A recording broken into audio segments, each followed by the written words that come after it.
Hey everyone, welcome to Table Talk After Dark, where we dive into horror, haunted stories, movies, mysteries, and everything that keeps us up at night. I'm Annie. And I'm Dave. We are so glad you're here. Grab a snack, pull up a chair, and let's dive into our first episode. We would love it if you would send us your favorite scary movies, scary stories, conspiracy theories, or anything else you think would be a fun topic for us to cover. So, to get started, David, what's your favorite scary movie? My favorite scary movie would definitely have to be a classic. It's the original Nightmare on Elm Street. Not only was that the first real scary movie that I saw growing up that really horrified me as a kid with all the body horror imagery that they give Freddy Krueger, and especially with the blood pouring into the ceiling effect and everything. So that would be your favorite scary movie just to watch for fun, but what's a film that actually scares you? Not grosses you out, but scares you to your core? Oh, as a kid, that movie absolutely scared me to my core. I did not sleep for days the first time I watched it. Okay, but what about a grown-up? I mean, I guess I'm going to have to be that boring guy and say that I'm not really afraid of anything, but jump scary movies still make me jump scare when they do it right. I'll definitely have to say the Smile and Smile 2 movies, those got me. They got me on the edge of my seat, but not enough to give me nightmares, but it was enough to make me jump at every turn, every corner that they had in every scene. Yeah, I don't remember the last time I had a nightmare because of a scary movie. Because scary movies to me are just art and they're not scary anymore. Now, they are freaky and they are definitely entertaining and jump scary. But as far as not going to sleep at night or having nightmares, that doesn't bother me anymore. It did when I was a kid, but not now. This coming from the girl that walked out in the middle of the Terrifier 3 movie.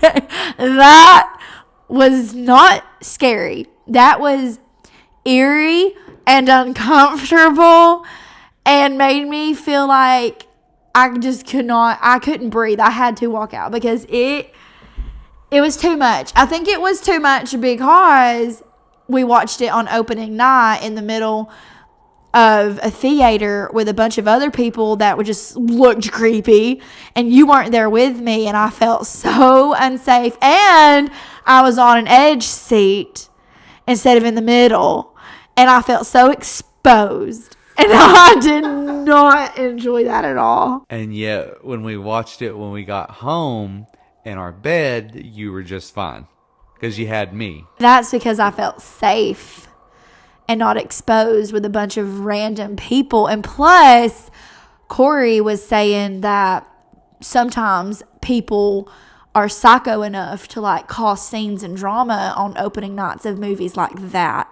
And that really paranoid me. You know, there have also been cases too, especially in the Terrifier movies, of people going in dressed as Art the Clown just to freak people out. They're taking it from the Scream movies, back when people used to dress up like Ghostface when they went in the theaters. Okay, see, those are my favorite movies. The Scream franchise through and through. Those are movies that I can sit and watch on a sunny day and just enjoy the moment in the movie because they're so good. They're not scary anymore. Now, if you want to know a scary movie for me, that's going to be the Conjuring movies and the Insidious movies. Those are scary, but they're not I can't not watch them type of scary. I still enjoy watching them, even though they are scary. It's like those kind of movies that you watch that you know are going to terrify you, but you can't help but look away at the same time. Does that make sense? Yeah, well, I think there's a difference in an actual scary, good movie and a movie that just makes you feel so uncomfortable and bothered. And for me, that would be the Midsommar movie. That movie was too much. I couldn't sleep after I watched that movie. I had to turn on The Sweet Life of Zack and Cody because it freaked me out. Those types of movies are not fun for me. I guess you guys can already tell who's the scaredy cat of the group here. That being said, the topic of our story tonight isn't a scary movie itself, but a scary story that we found on Reddit. A link to the story will be in the description, that way you can read it yourself as well. So this story is called My Girlfriend Went Into Surgery, She Never Came Out. It's under the r/nosleep subreddit. Sistine was the love of my life. She was funny, bright, and had a way of cutting through bullcrap that would knock you on your butt. She could crochet a scarf as easily as she could recite a monologue from The Office, and could fix a flat tire, change your oil, and call you an idiot for not knowing how to do these things in one fluid motion. I loved the way she snort laughed, the way she rested her head on my shoulder when we hugged, the way she strutted in her favorite heels or her bootcut jeans or my hoodies. I miss her every day. It happened on the 4th of July, or maybe Memorial Day. I just remembered the boisterous red, white, and blue wreath on the front door, and that the ER was packed when I brought her in. Sistine was 32 weeks pregnant. She had endometriosis, so the pregnancy was already high risk. When she said she wasn't feeling well one morning, I insisted she see a doctor. She put up a bit of a fight. She did that a lot. She wouldn't do anything she didn't think of first, but she relented when her pain worsened. That said, she wouldn't take an ambulance. I loaded her into my car and drove. "How are you feeling, babe?" I asked. Sistine groaned. "Dee, for Christ's sake, I'm fine." "Is the pain getting any worse?" I began. "On a scale of 1 to 10, how would you..." She interrupted. "Dakota, I love you, but if you keep talking, you will lose the ability to ever father a child again." I did as I was told and turned my attention back to the road. I peeked at the rear view, catching a glimpse of the car seat in the back. I hoped we wouldn't have to use it just yet. When we arrived, they put us in an exam room, gave us some paperwork, and told us someone would be with us shortly. I stopped checking the time after 2 hours, despite the cacophony of drunks and newly missing fingers outside. Sistine and I remained pretty much silent. Every so often she would tell me that I was breathing too loudly, or that the hospital smells were making her nauseous, or that she would have brought her crochet stuff with her if she'd known she'd been waiting so long. Occasionally, it wasn't just an exasperated sigh or an eye roll. You'd think for someone who feigned nonchalance so much, she'd be better at it. Eventually, a team came in to look at her. They took vitals and asked questions. Sistine asked what took so long while fiddling with her red yarn ring enough to make it fray. She leaned back to look at me through the people examining her. "Dee," she asked, reaching her hand out to me, "can you give me some water?" "Sure thing, babe." I took her hand, squeezed it, and shuffled into the hallway. I wandered for a little bit before finding a couple vending machines. As I retrieved a water bottle from the compartment on the side, there was a commotion. Codes called, yelling, the squeaking wheels of gurneys and crash carts. I glanced behind me, only to see Sistine being wheeled away. My feet pounded against the linoleum floor as I ran after her, only to be stopped by an orderly. "Sir!" They put their hands on my chest to prevent me from going further. "Sir, you cannot go back there." "Where are you taking Sistine?" I craned my neck to locate her, but she disappeared around the corner. The orderly spouted a stream of jargon, rambling on about decels and hemorrhaging. It all boiled down to the woman I love and our child were in peril, and I was powerless. They brought me to the waiting room and sat me down in the corner between a screaming baby and a television playing some soap opera. All I could do was close my eyes and lean my head back.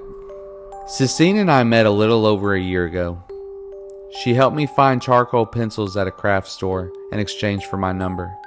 Within weeks, she had a toothbrush and a set of crochet hooks at my place, and I had had half a sketchbook's worth of drawings of her. When she did properly move in, suddenly my entire apartment was covered in granny squares, colorful paint and sip canvases, and half-empty bottles of Mod Podge and glitter glue. I complained about it then, but I would give anything to live in that mess again. It was maybe a month in that I told her I loved her. We were on a commercial break during a rerun of Scrubs. She just smiled, shrugged, and said that she figured as much, while fidgeting with the tassel on the throw pillow beside her. Around the time of our 6-month anniversary, Sistine slipped the news of her pregnancy between passing the salt and asking if it was butter or margarine in the potatoes. She kept her eyes on her plate, but she couldn't hide her beet red face or raw cuticles. And she certainly couldn't hide the tears streaking her face when she finally broke. "Please don't run," she begged, as I came around the table to comfort her. "Please don't leave me." I went over to her big pile of yarn and cut a few inches off her favorite, a crochet thread of variegated red, and tied it around her finger. "Call it an engagement ring," I said, holding her hand in mine. Wiping the tears from her eyes, Sistine whispered, "I always knew you were cheap." "I love you."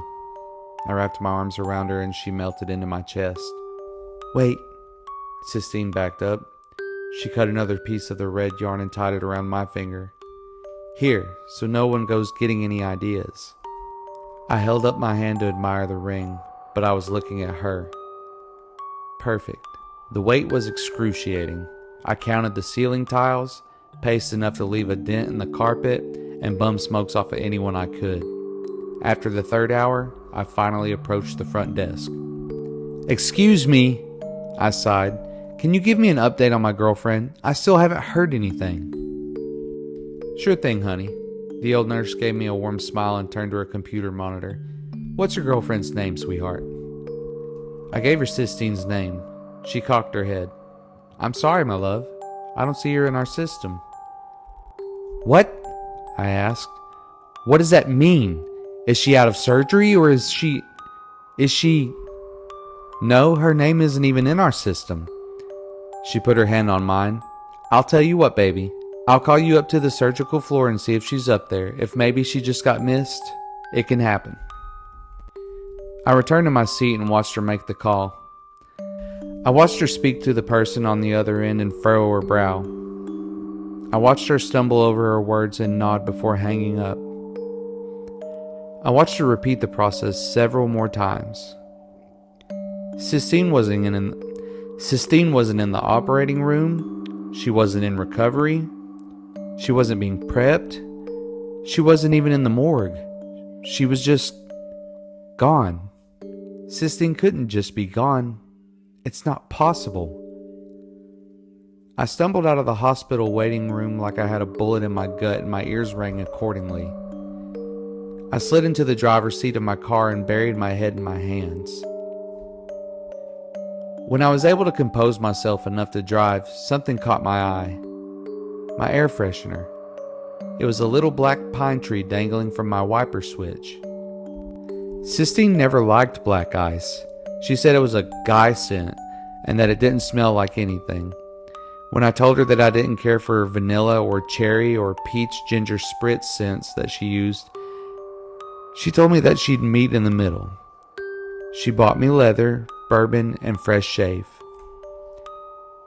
They were still guy scents, but they smelled like something. I haven't used black ice in over a year, and I took the air fresheners out of my car altogether when they started making Sistine nauseous. But there it was. Black ice. I figured I must have just left it out there without realizing it. Maybe I put it back when Sistine wasn't with me. That sounds like something I'd do. As I drove home, I checked my side mirror to see someone riding my tail. People drive crazy here. I looked into my rear view to get a look at this butthole, but instead I saw an empty back seat. As I drove home, I checked my side mirror to see someone riding my tail. People drive crazy here. I looked into my rear view to get a look at this guy, but instead I saw an empty back seat. I slammed on my brakes, making the guy almost hit me. He laid on his horn as I pulled over and climbed into the back seat. It was empty.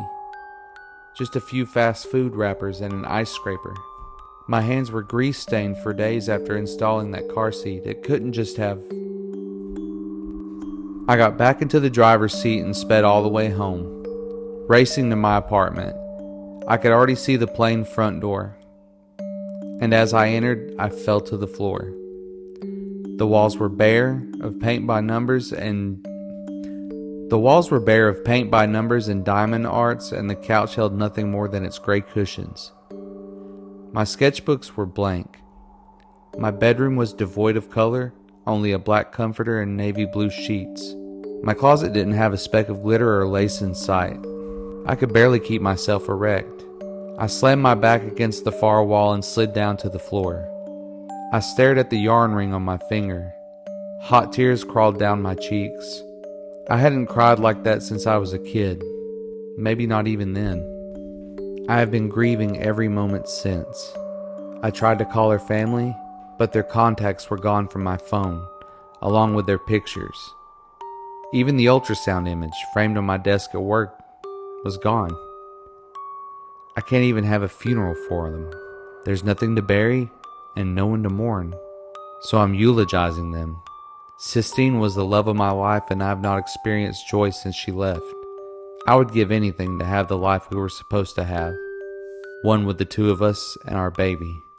I still wear the ring, and I don't plan on taking it off. I wish we knew what happened. Was it a true story? Was it just a fun little something made up? It's definitely eerie and believable. What do you think? It was definitely an interesting story for sure. It reminded me of that movie from 2019, Fractured, where the guy goes into the hospital with brain damage, and his daughter and his wife are injured as well, but then he imagines them getting kidnapped into the hospital only to find out that she died on scene whenever he got injured.